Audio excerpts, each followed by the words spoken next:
Hey everybody, what's going on? Hexlex here. I've got another Master Duel video for you today, and I say that a little hesitantly because although this is pertaining to Yu-Gi-Oh! Master Duel, this is definitely going to be a departure from my regular content. Normally, I like to focus pretty much solely on the game itself, as far as the metagame and playing it competitively goes, but today I want to take a moment to talk a little bit about something more community related.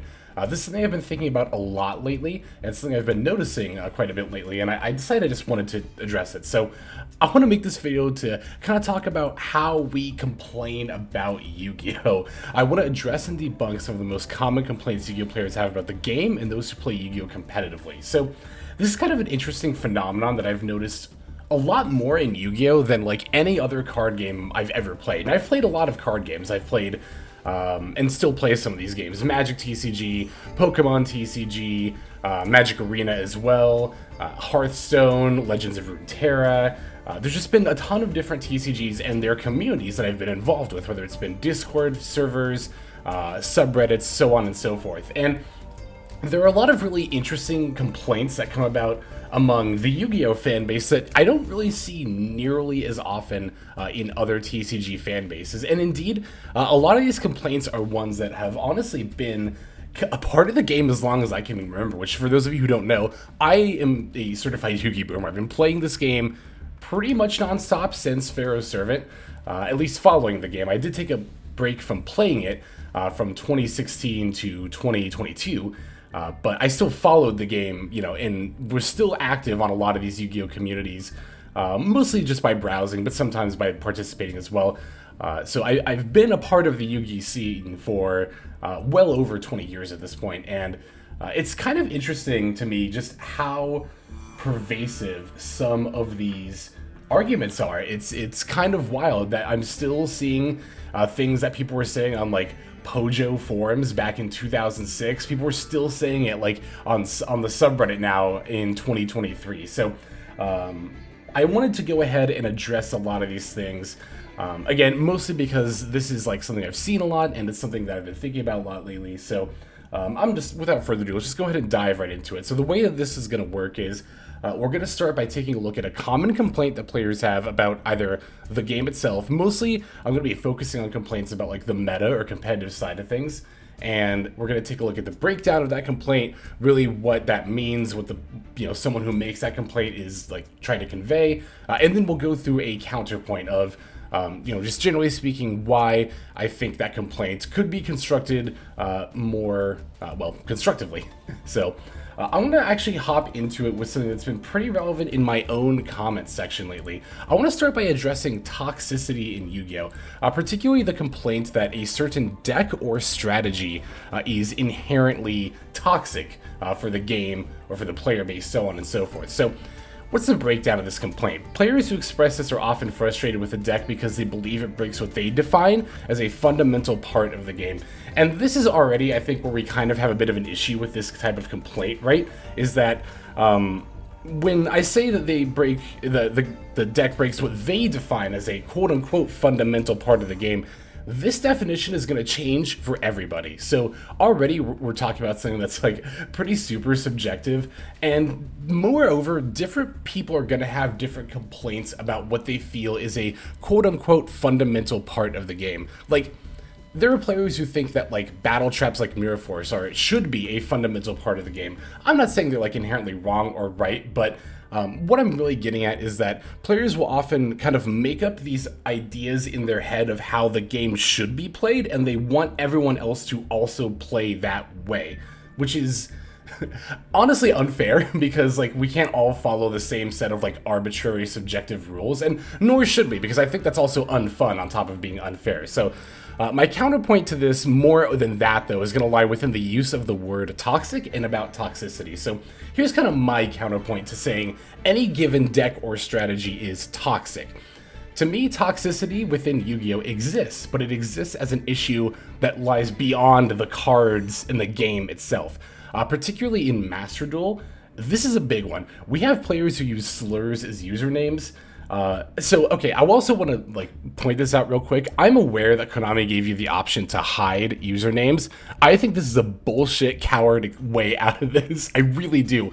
why can we not report people for usernames? We can report them for modding and cheat tools, and we can report them for slow play, but we can't report people for having actual literal slurs in their username. And yeah, again, you could say like, oh, just hide the usernames, but one, that doesn't stop the issue. Like, slurs as usernames should just not exist, period. And two, it doesn't stop the issue even then, because like a lot of people don't even know that this is a feature you can toggle on or off. Like, a lot of people are just going to hop straight into ranked ladder and run the very real and honestly far too likely risk of encountering someone who has a slur as a username. This one especially frustrates me. Like, if people complained about this literally half as much as they complained about decks they don't like, we could probably see a resolution to this issue. But people don't, so that's where my frustration with that lies. Beyond that, though, we also have people who intentionally slow play and run out the timer, and we do have players who are using mods and cheat tools. I know one that I've heard of relatively recently. This was a few months ago, but so maybe it's been axed, but I know there was a mod for PC going around where you can actually look at your opponent's hand, which is very uncool. I mean, cheating in any regard is uncool. You also have people who will like farm alternate accounts on consoles to get up in ranked ladder or in duelist cups. We see this a lot. So I know this is true on Xbox. I'm not sure about PlayStation, but on Xbox, I know you can actually turn off crossplay, which means you're only going to be playing players who also play on your console. And from what I can gather from the research I did, it's also limited to regions. So all of a sudden, instead of playing in a pool of like hundreds of thousands of players, you're only playing against hundreds of players. And there are people who will make a ton of alternate accounts on that particular console and then just like run into themselves over and over again and then get to like Diamond 1 or like get to like the top rank of Duelist Cup. So those are the kinds of things that I also think are toxic. I personally define being toxic as acting in a malicious and insidious manner, and a pile of cards is not capable of doing that. That's why if you ever hear me say, X deck is not toxic, I'm not saying the deck doesn't need to be hit by the ban list. I'm not saying the deck is not a problem within the meta. I just think that's an entirely separate conversation from toxicity within Yu-Gi-Oh! I understand that toxic is going to be one of those words that people define differently, but, when you've encountered toxicity, like, beyond the game in the forms of stuff like, slurs and hate speech, like, it really kind of puts it into perspective, honestly. So, that's my whole thing. I know this was a kind of a big deal, in the comment section of my, I think it was the Sprite Runic video, where I said Sprite Runic is not toxic, users, hate speech is toxic, and a lot of people seem to think that I was saying that Sprite Runic is a fair deck and is totally fine. I think the deck should probably get hit beyond what it got hit already, but again, that's an entirely separate conversation from toxicity, so this is my point there. Next, we're going to talk about quote-unquote no-skill decks. The complaint here from players that this deck takes no skill to play, or it's an autopilot deck. This complaint is used against decks that often perform like the same or similar combo lines, relatively frequently. This is also, honestly, like pretty much all of these complaints. It's a very thinly veiled attempt to insult the player using the deck by implying they are not quote-unquote skilled enough to play a different deck.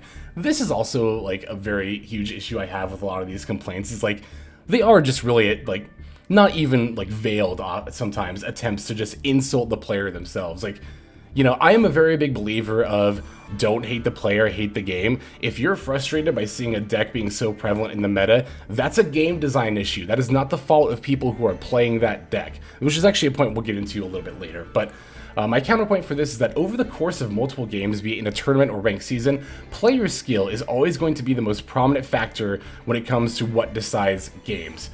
This is why we see players regularly top tournaments, rather than it always being just a random mishmash of players using like the same meta deck.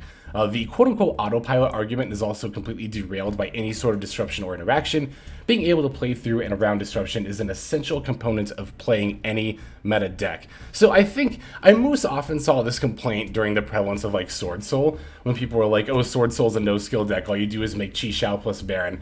And yeah, that is what you do most of the time. Like, if you go first, if your opponent doesn't have interaction, so on and so, and beyond that, there are like multiple lines you can take, even with a deck like Sword Soul, that often does play out the same or very similarly on turn one. There's still multiple lines you can take, even within that similar line. Like, depending on the rest of your hand, are you going to Chi Shao for Blackout, for Emergence, for Longyan? These are decisions that you have to make. And like, saying that a deck doesn't require any skill is basically saying that it doesn't need to make any amount of significant decisions, which is pretty much fundamentally untrue for like every single deck ever.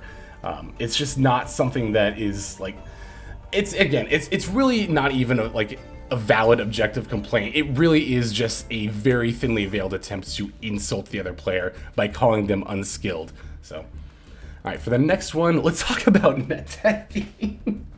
Oh my god, this word actually genuinely makes me laugh. I can't believe I can't believe in the year of our Lord 2023, people were actually still complaining about net decking. This is a complaint that I thought I'd stopped seeing around like 2009 or so, but I mean, I'll freely say this, like, back in the day, way back in the day, I actually did my own fair share online complaining about people net decking. This was during this was like in 2005 or 6, whenever like Soul Control Monarch was the big deck. I was online complaining a lot about net decking, and then, I turned 13. So the complaint here is that, this person just net decked, they should try being creative and make their own deck. The breakdown of this is people who say this are frustrated by the notion of people copying a deck they saw online and playing it. This is honestly, like again, most of these complaints, a thinly veiled insult. This one is implying that the player who is quote-unquote net decking is not creative, or again, it's another way of saying that they lack skill. This time, they're trying to say that you lack deck building skill, therefore you just copy decks you see online. So let's talk about the counterpoint for this one. Because there's actually like 3 main counterpoints I can argue against like the net decking argument. The first being that the overwhelming prevalence of archetypes within Yu-Gi-Oh! Means that a lot of decks' blueprints are already laid out for you by Konami. This is something that I see. It's funny. I've encountered like multiple people, particularly I'm thinking of like a Reddit thread. This is from a while ago, but there was someone in there who was kind of like saying like, oh, blah, blah, whatever, meta deck is net decking. And then they revealed that they played Blue Eyes. And I saw like a couple of other people saying this too, but it's like, how are you going to complain about somebody being uncreative when it comes to deck building when you're playing a deck based around the most popular monster in the entire game and you're just jamming like a bunch of cards that say Blue Eyes in their card text into the deck? This is kind of what I mean when I say Konami lays out the blueprints. I'm not saying like every deck is auto-built. That's actually completely far from the truth, but the blueprints are laid out for us. Like, look at Sprite, for example. Like, you might argue, like, if you don't like sprites or meta decks in general, like, oh, everyone's just net decking these sprite decks, but like, all the sprites say level, rank, and or link to in the text. It's not that hard to like look at that and be like, okay, what are good level, rank, and link to cards? Oh, this gigantic sprite is good. It takes 2 level 2 monsters. Okay, what are level 2 monsters that summon another level 2 monster? You immediately find Deep Sea Diva, the Nimble Engine, Dark Beckoning Beast. You look at other prevalent level 2 monsters, you see, oh, Tri-Brigade Kit and Karos, you see the Live Twins. It's like, you see what I mean? Like, you can say all you want that, like, oh, you just copied this deck online, but like, you follow the natural trail of breadcrumbs and you'll get to the general idea. At that rate, it comes down to like the core idea already being there, and then it really comes down to tech choices, which is my second point here. Among meta decks, the tech slots that people adjust beyond a deck's core are far more impactful than many people realize. This is like the most prevalent point I have against the notion of net decking, because when I make this point, sometimes people will say like, oh, well, so what, you changed like 5 different text slots. Like, how is that really that big of a deal? Yes, the answer is absolutely yes. If you've played any significant amount, this is something that you actually find a lesson that I learned very quickly, noting the difference between ranked ladder and tournament meta. Like, even if you're playing the same deck, like sprites, for example, your ranked ladder build and tournament build are going to be hugely different because you're teching out not just for the meta, but for the format that you're playing in as well. With ranked ladder, we can be a little bit more like not just lax but generalized about our tech because we really just need an above 50% win rate to hit Diamond 1. Whereas in a tournament, you've got to win like 7 or 8 games in a row. So you really need, or not necessarily 7 in a row, you need to go 7-1 or win 8 games in a row. Like, you really got to be ready to face that meta in particular. And you have to, craft your deck in a certain way that it's going to be optimized to win a bunch of games in a row rather than just win like in generally above 50% of games. And this is really something that I don't think you truly realize until you've like sat down and played like a meta deck and then made some slight adjustments within the deck. Like once you've done it, you realize like just how impactful. Same with like choosing your level 2 engine for sprites. You might think like, does it really matter? You're just getting 2 level 2 monsters. Yes, it absolutely matters. These engines of Diva, Nimbles, Dark Beckoning Beast have so many little nuances between them that are extremely impactful over the course of many games. And it's something that, again, you're really only going to learn that when you get that experience with it. And unfortunately, players who often make this complaint about net decking are going to limit themselves from having that experience because they just choose not to play those decks, which if you choose not to play those decks, that's fine. You can play casually, but like choosing not to play them, not having that insight, and then insulting people based off of that ignorance, I think is pretty uncool, personally. The third point here that I want to make about net decking is that there's nothing inherently wrong with copying a deck you're unfamiliar with and just running it verbatim to get used to it first. Deck building is a skill that grows much more quickly when you start by playing with a competently built deck. It's going to be much harder to learn if you're trying to like also get over the hurdles of the misjudgments or mistakes that you've made while making your deck, because those are not only going to actively hinder you from winning more and improving in that regard, but you're also not going to be able to necessarily see why those choices are affecting your games the way that they are. And this is a metaphor that I love to use when it comes to net decking, because I think it really summarizes, like, frankly, how ridiculous the notion of arguing against net decking is. Would you enter a race with a car you hand-built yourself if you've never raced or built a car before? I suspect the answer for a lot of people is no. I view, like, using a meta deck very much the same way. If I don't know how a deck is like supposed to function, I'll start by copying a list and playing with it a bit, and then once I get the hang of like, oh, okay, these are kind of like the plays, these are the combo lines, this is kind of what's additional gas, this is what's not needed, I could maybe cut this and try this instead, so on and so forth. Alright, interactivity. This is another one that I was pretty eager to get into here. The complaint is that this deck, or really this style of play, is non-interactive. What players mean when they say this is that players making this complaint are often frustrated because they feel that meta decks disallow the opponent from effectively playing through floodgates. They disallow the opponent from effectively playing through the use of, is what I meant to say, through the use of floodgates, negates, and or other disruption. My counterpoint here is that barring FTK decks, this complaint is actually just almost never true. I'm gonna just start by addressing the big one that I see like a lot of people in my comments in the subreddit saying that Runic, they're saying that Runic is a non-interactive deck. And let me also start by saying this too. I'm not a particularly like diehard fan of Runic. I actually don't really play Runic Sprite beyond making videos for it, just because I don't particularly find it fun. I find Pure Sprite a lot more fun. So, like, I'm not like, simping for Runic here necessarily, but I'm also not going to turn a blind eye to like just blatantly like, misinformed criticisms like Runic is non-interactive.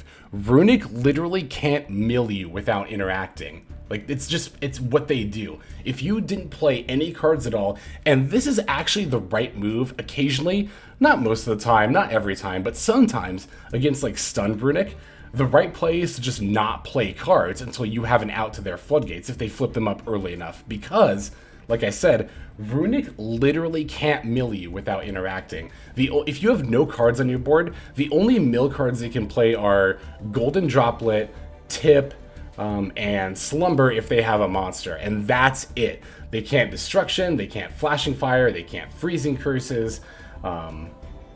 I feel like there's another one I'm forgetting about. Oh, Dispelling. Dispelling is also like, yeah, if you don't play cards, they can't Dispelling you either. So to say that Runic is non-interactive, you can just say you don't like mill decks. That's really what you mean. And I think there is validity in not liking facing mill decks. There's validity in not liking facing any deck. Let me just say that right now. I'm not saying that people are invalid for not liking to play against Runic or other meta decks, but like, at least acknowledge that that's your complaint, is that you don't like play against them.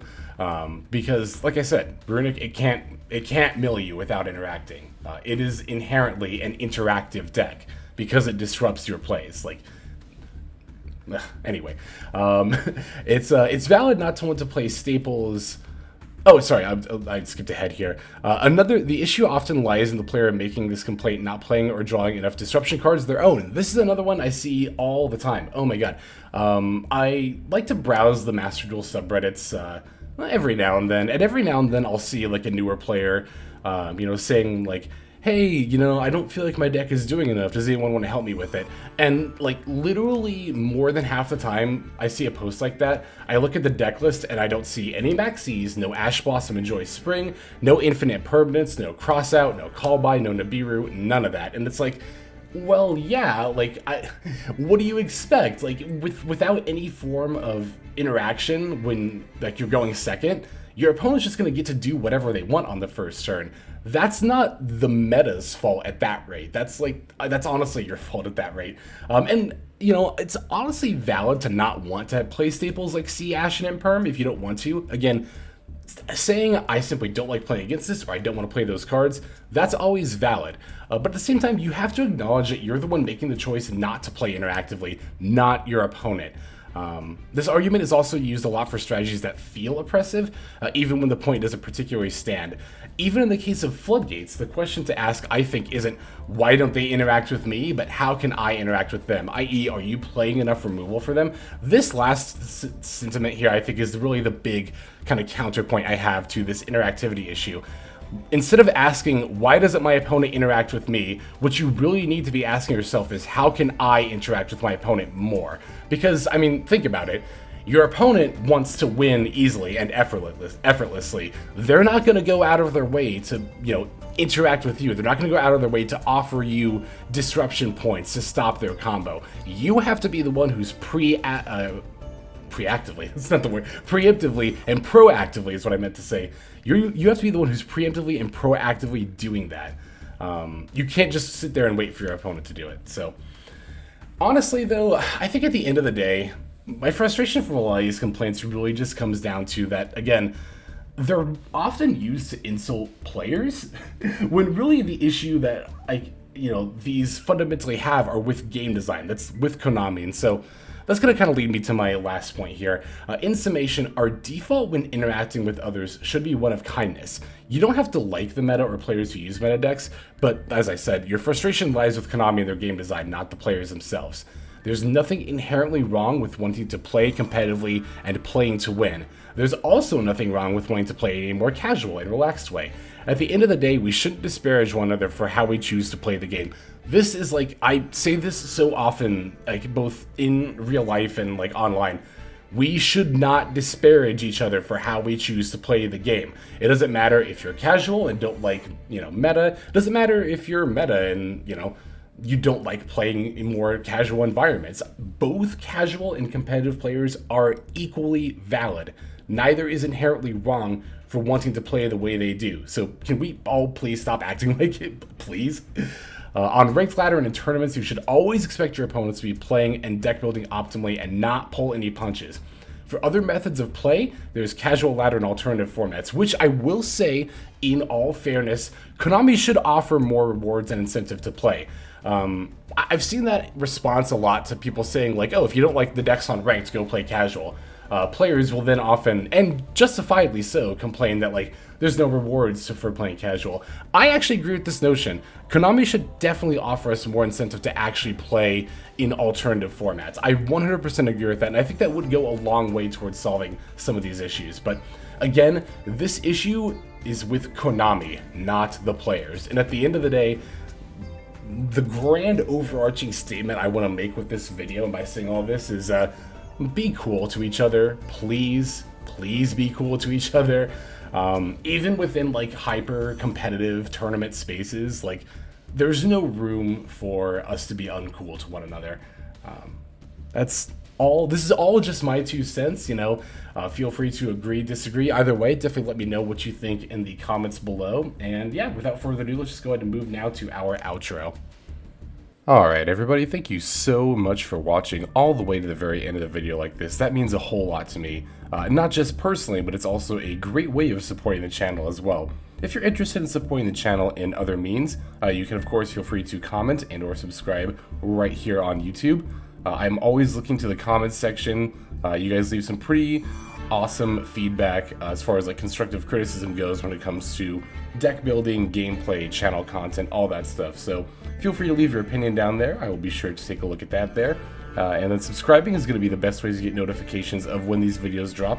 That does happen every day, by the way, so if you're looking for daily Master Duel content, you've come to the right place. And there are more places where you can get some daily Master Duel content. If you check out the description below, follow the top link over to my Patreon page. There for just $5 a month, which is as much as you pay for a booster pack. You'll find a lot more value than a pack full of filler over there. We've got some previews for content upcoming here on the channel. We've got some exclusive games that are only posted over on Patreon over there. We've got some Q&As, and then you can also have your name featured in this lovely credit sequence where I thank all of the people who are helping contribute over there on Patreon. It's a huge support to the channel, and it really means a lot as well. So thank you everyone who is donating that is featured here on screen. And again, you know, it's not just a pure donation. You do get some more daily Master Duel content over there just for being a part of the Patreon. But I think that's about all the time that I have for today's video. Once again, I just want to thank you so very much for sticking all the way to the end of the video. Again, it just means a lot, as I do put a decent amount of work into getting these videos out every single day. But that's about all the time that I've got for now. So without further ado, this is Xlex. I'm signing out, and I hope you have a fantastic day.